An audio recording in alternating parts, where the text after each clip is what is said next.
লালবাগ শহরের নবাব বাহাদুর ইনস্টিটিউশনের মাঠে মুখ্যমন্ত্রীর কর্মসূচির জন্য প্যান্ডেল হ্যাঙ্গার সহ সভামঞ্চ তৈরি, মঞ্চের চারপাশ ঘেরা, মাইক লাগানো সহ আরও একাধিক কাজের জন্য পূর্ত দপ্তরের তরফে যে টেন্ডার ডাকা হয়েছিল তাতে একাধিক ইচ্ছুক সংস্থা অংশগ্রহণ করতে পারেনি বলে অভিযোগ।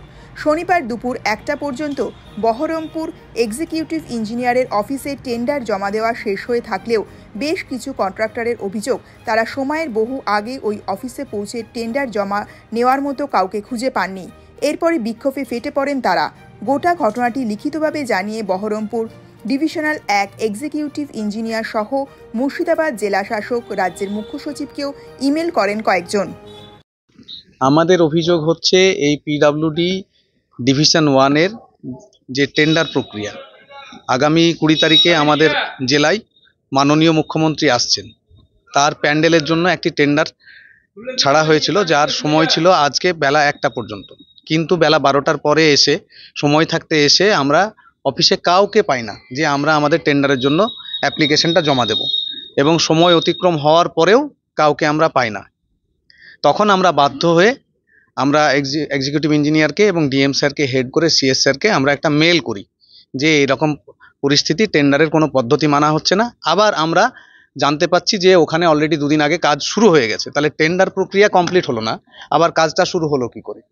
যদি কাউকে কাজ দেয়া হয় তাহলে নতুন করে টেন্ডার করার কোনো প্রয়োজনীয়তা নেই। এই অভিযোগ আমরা এবার প্রথম নয়, এর আগেও একাধিকবার করছি। এর আগেও যখন ধুমল পাহাড়ে মাননীয় মুখ্যমন্ত্রী এসেছিলেন তখনও একই রকম পরিস্থিতি তৈরি হয়েছিল, সেটা 2023 সালের জানুয়ারি মাসে। তখনও আমি এসেছিলাম, সেদিন আজ তো তাও অফিসটা খোলা আছে, সেদিন অফিসটা পুরোপুরি বন্ধ ছিল, এবং সেই অফিস বন্ধ থাকার বিভিন্ন সময়ের ছবি সংগ্রহ করে আমি সেইবারও মেল করেছিলাম। মেল করার পরবর্তী ক্ষেত্রে অফিস থেকে আমাকে অন রিকোয়েস্ট বেসিস সেই কাজটা পরবর্তী ক্ষেত্রে শর্ট আউট হয়।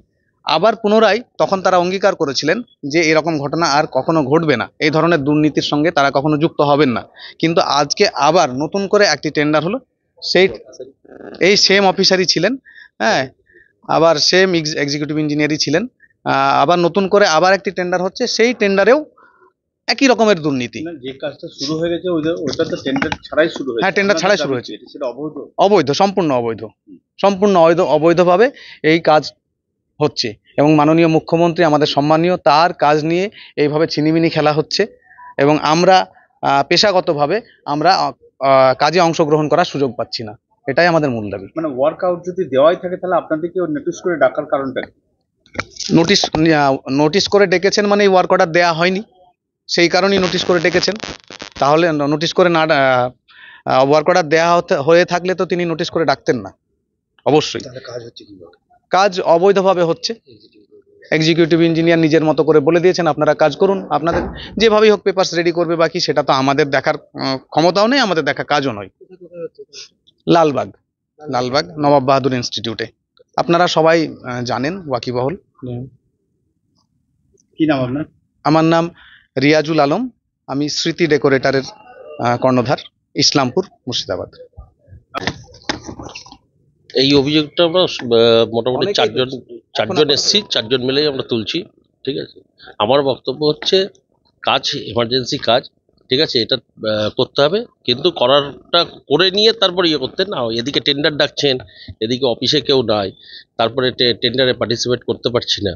হ্যাঁ, কেউ তো একজন চেয়ারে থাকবেন যে যার সঙ্গে কথা বলবো। কাজ আরম্ভ হয়ে গেছে, সবই ঠিক আছে, এমার্জেন্সি কাজ, মুখ্যমন্ত্রীর কাজ, আমরা আমাদের জেলায় এই কাজটা তুলতে হবে, টাইম খুব শর্ট। কিন্তু আমার বক্তব্য হচ্ছে তারা টেন্ডার ডাকার মানে কি? টেন্ডারটা ডাকতেন না, কাজটা দিয়ে দিতেন এক্সিকিউটিভ ইঞ্জিনিয়ার স্যারের পছন্দ মতন যেই ও থাকুক তাকে দিয়ে দিতেন কাজটি, তাহলে তো আমাদের কোনো অসুবিধা ছিল না।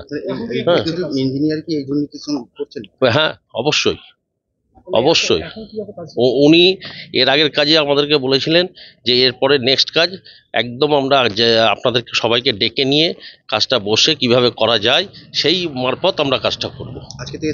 আমরা এসেছিলাম, কেউ নাই, কোনো চেয়ারে কোনো কেউ নাই, কিছু নাই, কাউকটির সঙ্গে যে কথা বলবো বা কিছু, একজন তো বলতে পারে না কাজটা শুরু হয়ে গেছে, এটা আমরা এমনি ডেকেছিলাম, তোমরা এটাতে পার্টিসিপেট করো না, তোমরা চলে যাও। আমরা চলে যেতাম। এখন কিভাবে চলছে তাহলে কাজটা?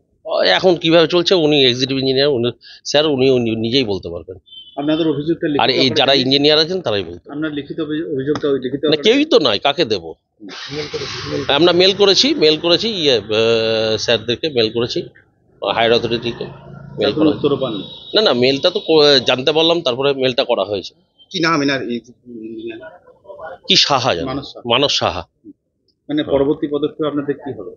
পদক্ষেপ আমরা দেখি, আমরা কি পদক্ষেপ করা যায় সেটা আমরা করব। আমাদের অ্যাসোসিয়েশন আছে, অ্যাসোসিয়েশনের মাধ্যমে আমরা জানাবো।